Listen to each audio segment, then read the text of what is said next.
నానా ఆకలిగా ఉంది, తినేకేమైనా తీసుకొని రాపో. సరేరా, తీసుకొని వస్తాను.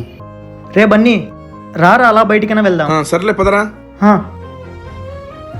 రే నాన్న, తినేసి పోరా. నానా అటు పెట్టు, మళ్ళీ వచ్చి తింటా గాని.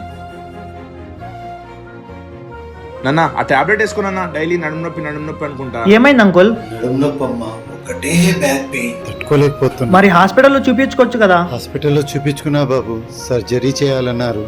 సర్జరీ చేస్తే నన్ను చూసుకునే వాళ్ళు ఎవరున్నారు? అయ్యో, దానికెందుకు టెన్షన్ తీసుకుంటున్నారు అంకుల్? నాకు తెలిసిన ఒక డాక్టర్ ఉన్నారు. అతను ఆపరేషన్ లేకుండానే ఒక ఇంజెక్షన్ తో మీ నడుము నొప్పి నయం చేస్తారు. అవునండి, మీరు విన్నది నిజమే. మన హైదరాబాద్ లో దిల్షుద్ నగర్ లో shikara pain management centre 20 years experience ఉన్న డాక్టర్ మోహన్ ఎర్వా గారు వేలాది మందికి ఎటువంటి ఆపరేషన్ లేకుండా ట్రీట్మెంట్ చేశారు. ఇక్కడ వీళ్ళు వాడే అడ్వాన్స్ ఎక్విప్మెంట్స్ మరియు అత్యాధునిక పద్ధతులతో మీ నొప్పులకి ఖచ్చితంగా పరిష్కారం దొరుకుతుంది. ఏ చికిత్స అయినా సరే మీకు కేవలం 45 నిమిషాల్లోనే పరిష్కారం లభిస్తుంది. ఇక్కడ నడుము నొప్పి ఒకటే కాదండి, నెక్, షోల్డర్ మరియు ఇలాంటి ఎన్నో నొప్పులకు ఒక చిన్న ఇంజెక్షన్ ద్వారానే ట్రీట్మెంట్ చేస్తారు. ఇలాంటి వాల్యుబుల్ ఇన్ఫర్మేషన్ ని ఎవరైతే ఆపరేషన్ అని భయపడుతున్నారో వాళ్ళకి రీల్ షేర్ చేయండి.